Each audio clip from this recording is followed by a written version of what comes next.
sujet du transfert des espèces sauvages de la réserve de Ranérou vers le domaine privé du ministre Abdou Karim Sall a traversé l'actualité à la vitesse de pointe d'une gazelle oryx. Mais c'est une course de fond, et elle semble loin de révéler toutes les incongruités qui font que la propriété du ministre à Bambilor n'aurait jamais dû être homologuée pour recevoir ces espèces rares.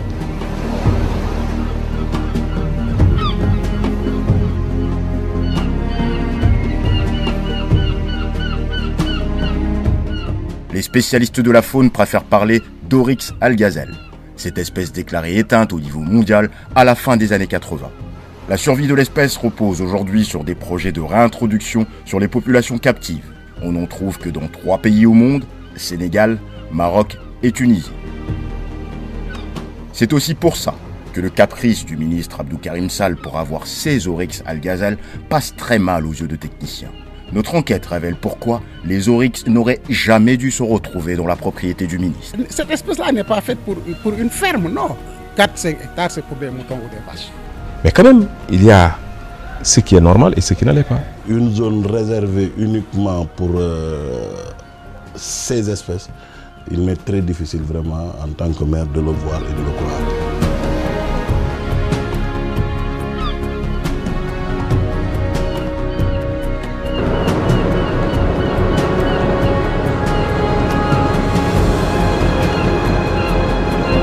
Notre enquête commence par les renseignements d'usage pour identifier la fameuse propriété qui aurait accueilli des oryx. Nous sommes allés directement demander à celui qui détient les clés de la ville s'il connaissait l'endroit ayant accueilli ces espèces rares. Une réserve forestière privée, un ranch, un vaste domaine. Le maire n'en revient toujours pas d'apprendre que sa commune avait de pareils hôtes. Je l'ai appris par la presse. Mais je n'avais pas vu vraiment au niveau de la commune de Bambilor une ferme qui peut abriter des espèces.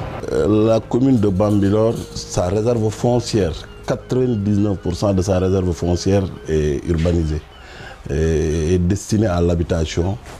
Le reste de sa réserve foncière, c'est dans le cadre de l'horticole ou bien de la culture hivernale. Nos recherches ne font que commencer. Et même si le maire ne nous a pas beaucoup aidés, nous nous lançons à la poursuite des oryx algazelle. Ici, le ministre Abdou Karim Sall, nouveau propriétaire d'une ferme depuis 2014, doit être un voisin bien discret et pas connu des habitants. Mais il suffit d'évoquer le nom de l'ancien propriétaire Baye Khali Diouf pour qu'on vous mette sur le chemin. Nous voilà fixés entre route latérique, chemin de sable et devoir se frayer un chemin entre les petites herbes. Dans ce décor de champs en friche, un périmètre détonne par la hauteur de son mur de clôture et un imposant portail rouge. Voici, dressée devant nous, la fameuse propriété du ministre Abdou Karim Sall. Évidemment, personne ne nous ouvre la porte et nous ne sommes pas les bienvenus par l'ouvrier qui en trouve le portail pour nous questionner sur l'objet de notre présence dans les alentours. Nous décidons d'explorer autour du périmètre. On entend des voix, preuve de la présence humaine. Des ouvriers en bâtiment travaillent sur une bâtisse. Nous les abordons. Mais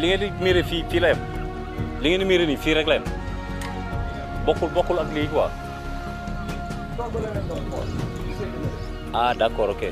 Mes premières surprises, ces ouvriers travaillent sur un terrain mitoyen. C'est la preuve que la propriété du ministre n'est pas si étendue que pouvait le laisser penser l'accueil d'espèces animales qui aiment dévaler les espaces, être au grand air.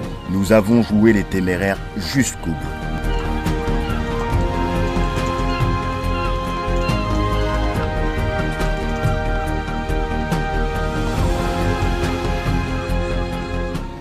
Monter les murs, jeter un coup d'œil dans la propriété à travers les trous dans le mur, cela donne déjà une idée de l'exploitation.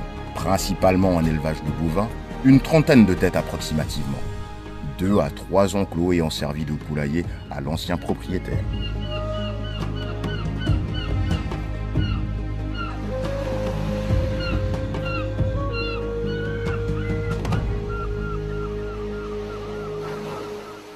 Nous décidons d'employer les moyens adéquats pour survoler la propriété. Nous avons requis les services d'un professionnel des drones avec une caméra embarquée.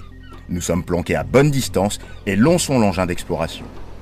À l'abordage, nous avons idée de la superficie du terrain de monsieur le ministre. 3 ou 4 hectares, tout au plus 5. mais guère plus. Du bâti, des enclos, à droite sous cet abri en tôle, c'est l'enclos des vaches que l'on a pu apercevoir par les trous du mur. Et hélas, point d'oryx à l'horizon. La propriété devait en recevoir 6. Les autorités ont officiellement reconnu la mort de 2 d'entre elles dans cette opération de transfert. Il n'est même pas sûr que les autres aient survécu à leur réimplantation. Nous décidons d'aller voir des hommes du métier avec les résultats de nos découvertes. La profession des conservateurs des parcs reconnaît 2 hommes. À eux deux, ils totalisent près de 100 ans de parc et d'administration de parc. Nous faisons cap sur Mbour, à 80 km de Dakar. Nous tirons le colonel Moustapha Mbaye de sa paisible retraite. Plusieurs fois conservateur du parc Nyokolokoba, c'est lui l'artisan de la réserve privée de Bandia. Son descriptif des caractéristiques de l'espèce en question, l'oryx algazelle, donne une idée sur les incongruités de cette opération de transfert de bêtes sauvages chez le ministre Abdou Karim Sall à Bambilor. C'est des espèces qu'on appelle erratiques qui sont dévoreuses de grands espaces. Donc il faut ouvrir, faire de sorte que l'animal se sente beaucoup plus à l'aise. Ce milieu d'accueil doit revêtir les caractéristiques qui sont conformes à son milieu naturel. Il n'y a que nous, hommes, qui sommes capables aujourd'hui d'aller à la Lune et d'y habiter. Les animaux, ils ne peuvent pas faire ça. Ils s'adaptent, certes, mais dans des conditions assez particulières. Mais faire revenir une espèce qui avait été déjà relâchée, qui commençait à prendre son élan, me paraît être dans le sens de procéder à la cassure de la dynamique qu'il y avait. Et c'est de ce point de vue-là qu'en tant que technicien, moi je ne l'aurais pas fait. Le réquisitoire de l'autre gradé est encore plus cinglant. Le colonel Souley Ndiaye a fini sa carrière en tant que directeur des parcs nationaux, celui qui signe les autorisations de transfert. Et Dieu sait si l'on a suivi des opérations de transfert. Ce qui l'attriste surtout, c'est que l'on fasse joujou avec un patrimoine qui est plus qu'un trésor. On parle de l'oryx algazelle, qui est éteint au niveau mondial. Il n'y en a plus dans le milieu sauvage depuis les années 70-80. Ça, c'est constant, c'est connu. Quand on a créé la station de Gumbel, c'était pour faire revenir des espèces qui ont disparu en Afrique. À croire que ce sont des débutants qui ont piloté cette opération de transfert. Le cours du professeur Moustapha Mbaye leur sera bien utile. Pour une espèce sahélo-saharienne, quand vous l'introduisez dans la zone du Ferlo, c'est des espèces qui vivent dans la zone écogéographique du Sahel où il ne pleut pas beaucoup. Cette espèce-là a pour milieu naturel un endroit sec de ce genre. Le transfert des animaux, c'est comme un grand projet d'infrastructure avec ses études d'impact sur l'environnement, sur le comportement des espèces et du milieu. Ce n'est surtout pas un caprice de nouveau riche pour avoir son animal exotique. On en a transféré ailleurs, mais avec études et conditions. Ambora, par exemple, et c'est dans le Podor, c'est le même biotope. Sinon, c'était plus sec que là, ils sont offerts. Une réserve privée, avec un protocole d'accord, c'est moi qui l'ai signé, approuvé par mon ministre à l'époque. C'était étendu quand même. Et oui, avec toutes les commodités. Et avant de mettre un seul animal, on est allé voir, inspecter. J'ai fait modifier certaines choses. Il fallait les mettre en quarantaine dès que ça arrive. Et ça, c'est le principe du transfert. Pour transférer des animaux, les prendre brutement d'un milieu naturel et les lâcher dans un autre milieu naturel. Et l'ancien directeur des parcs, qui lui-même est à l'origine de la création de l'une des attractions phares du Sénégal d'aujourd'hui, la réserve de Fatala, où on aime à marcher avec les lions, donne une idée de l'échelle de grandeur qu'il faut envisager pour le repiquage d'animaux sauvages. J'ai créé des réserves, j'ai fait des transferts, mais en respectant le minimum et en respectant le milieu naturel dans le plus propice pour l'animal. Et quand vient le moment de soumettre à nos experts notre découverte sur l'assiette foncière réservée à nos oryx, on ne sait pas si leur dépit est plus pour l'aspect dérisoire du terrain ou bien pour les techniciens qui ont validé un tel projet. Je vois des bâtiments là-dedans, donc je ne sais pas à quoi ça rime. Il faut qu'il y ait une adéquation entre ce qui se fait déjà dans les bâtiments et la présence des espèces. Moi, à mon avis, s'il n'y avait pas de bâtiment et que le climat répondait aux exigences de l'espèce dans ce domaine, j'aurais mieux compris. Apparemment, pour 6 individus, ça me paraît être un espace assez restreint. Ça en arrache presque une larme au colonel Souley Ndiaye. Pour ce passionné, un des rares spécialistes sénégalais de la faune, c'est presque de la maltraitance contre les animaux que d'avoir imaginé introduire des gazelles oryx ici. Cette espèce-là n'est pas faite pour une ferme, non. Une ferme de 4-5 acres. Je ne sais pas comment les gens ont imaginé maintenir ces animaux dans cet espace pour un animal qui peut faire 40, 30, 20 km par jour à la recherche de pâturage ou d'eau ou machin. Mais ils ont besoin d'espace. Alors, 4-5 hectares, c'est pour des moutons ou des vaches. Si c'est un caprice que d'avoir son animal sauvage dans sa propriété, dans sa maison, ces gradés qui ont passé toute leur vie dans les parcs et fermes et qui connaissent mieux que quiconque les animaux, seraient-on droit de réclamer leurs spécimens? Et pour sûr, ça ne serait pas qu'un caprice. Les animaux y seraient bien traités. Et si c'était aussi simple que ça, mais j'allais en avoir. Oh, personne n'est aussi légitime que moi pour disposer de ça. Personne n'est aussi légitime que moi. J'ai fait 40 ans. Avant de boucler notre enquête, nous avons également découvert que d'autres personnalités ont demandé et obtenu leurs spécimens. Et depuis quelque temps, c'est la course à l'échalote. Plus c'est exotique, mieux c'est. Un des ministres a demandé des guibarnachés, autre espèce rare, pour sa ferme du Ferlo.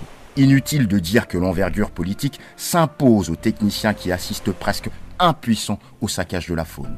Ceux qui sont en poste actuellement à des directions de parcs ne méritent pas cela. Leurs aînés ont sué à grosses gouttes afin de mettre en place la réserve de Gumble qui constitue la souche qui repeuple nos parcs. Nous avions entendu la défense du ministre Abdou Karim Sall qui semblait se réfugier derrière l'avis des techniciens qui ont validé ce transfert afin de pouvoir se regarder dans la glace. Nous avons désespérément tenté de le joindre pour le confronter à l'exigence de bien-être de ces espèces qui ne vivent qu'au grand air.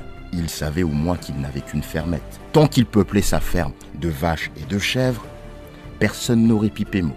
On n'aurait rien eu à redire. Et demain, peut-être que les caprices de ces ministres et nouveaux riches vont les pousser à chacun vouloir avoir son tigre, son lion blanc. Si seulement le risque n'était que pour eux, on comprendrait. Mais la cohabitation inappropriée avec les espèces sauvages a causé à l'humanité la pandémie du Covid-19 que l'on peine à maîtriser. Et demain, peut-être le nouveau coronavirus du Sénégal. Origine oryx, algazelle. Monsieur le ministre, nous tentons... Monsieur le ministre, bonjour, Ablaye Cissé pour TFM. Monsieur le ministre, nous tentons désespérément de vous joindre pour évoquer avec vous la préservation de la faune en rapport avec cette affaire de transfert de gazelles dans votre propriété de Bambilor. Ce serait super cool si vous pouviez nous rendre l'appel. Merci, merci beaucoup.